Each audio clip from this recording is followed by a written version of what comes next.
Ammonium chloride. यो के हो त एमोनियम क्लोराइड। यो के हो त क्याल्सियम हाइड्रोक्साइड। अनि यी दुईटाको हामीले मिश्रण गर्छौं त्यसरी दुईटा मिलाएर हामीहरुले के गर्ने यसमा चाहिँ मिलाउने हो। मिलाइसकेपछि यसलाई हामी यसरी टेस्ट ट्युबमा राखेर यसरी चाहिँ तातो गराउने आगोमा राख्ने अथवा स्पिड ल्याम्पमा चाहिँ क्याल्सियम क्लोराइड पानी र एमोनिया ग्यास हुन्छ। अब यसमा टेस्ट ट्युबमा एमोनिया ग्यास बनेको छ कि छैन त्यो चाहिँ परीक्षण गर्नको लागि हामी यहाँ सबैले बुझ्नु राम्रोसँग आफूले पनि गर्न सक्छ जस्तो प्रयोग एमोनियम क्लोराइड NH4Cl र क्याल्सियम हाइड्रोक्साइड बीच रासायनिक प्रतिक्रिया गराउने हो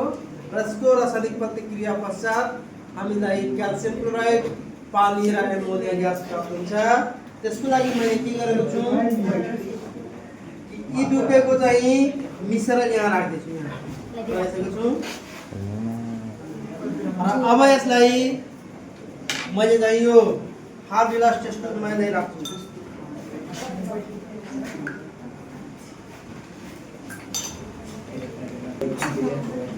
यसले हाफ गिलास टेस्ट ट्युबमा राखिसकेपछि अब मैले आगो एक चाउमिन टेस्ट गरेर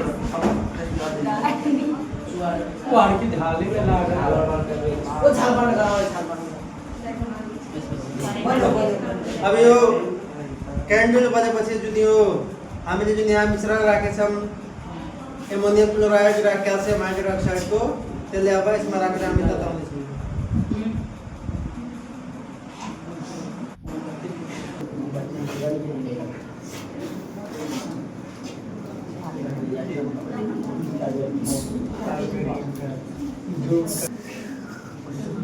र यसरी नै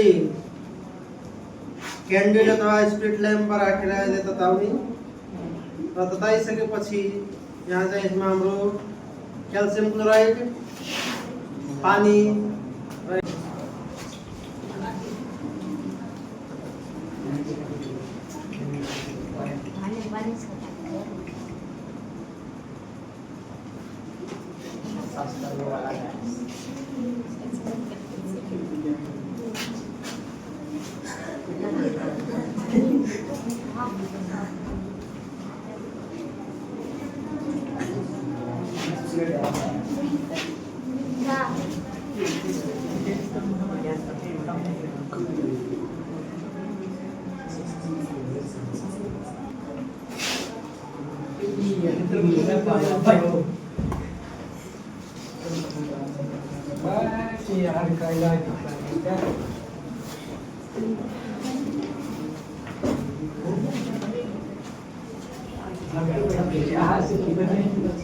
हेर त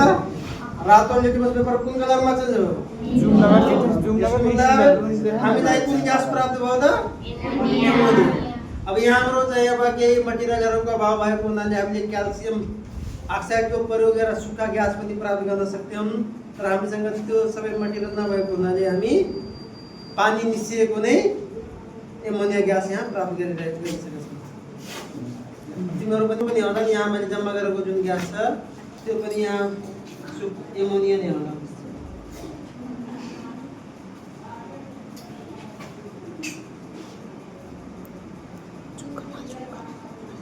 ओके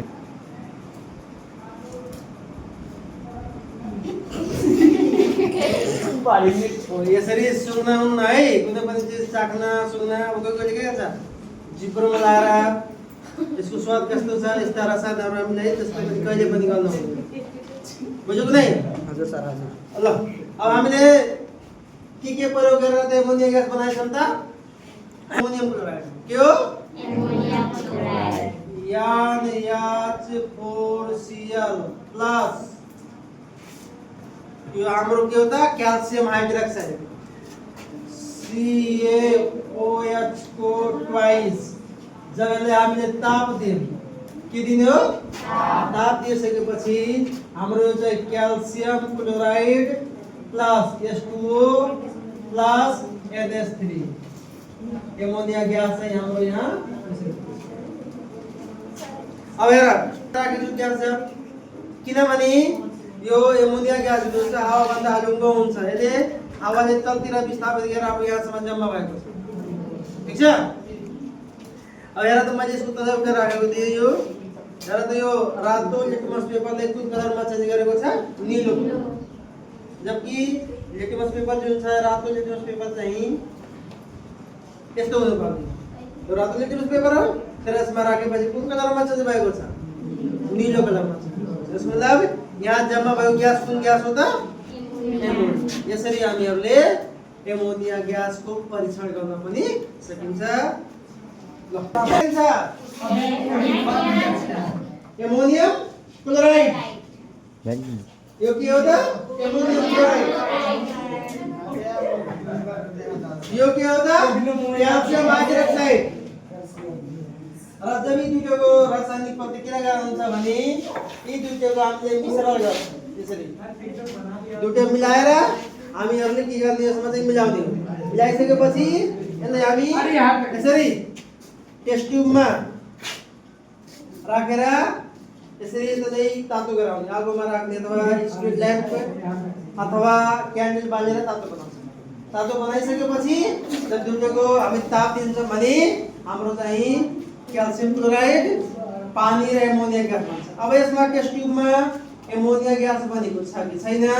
त्यो चाहिँ परीक्षण गर्नको लागि हामी यहाँ यो रातो लिटमस पेपरको प्रयोग गर्छौँ यदि यही लिटमस पेपर रातो लिटमस पेपर यदि नीलो रङमा नीलो कलरमा चेन्ज भएको हुन्छ भने यसरी यो नीलो रङमा चेन्ज हुन्छ भने यहाँ जम्मा भएको ग्यास कुन ग्यास हो त एमोनिया कुन ग्यास हो एमोनिया सबैले बुझ्नु राम्रोसँग आफूले पनि गर्न सक्छ जस्तो प्रयोग सक्छौँ आजलाई यति नै हस् धन्यवाद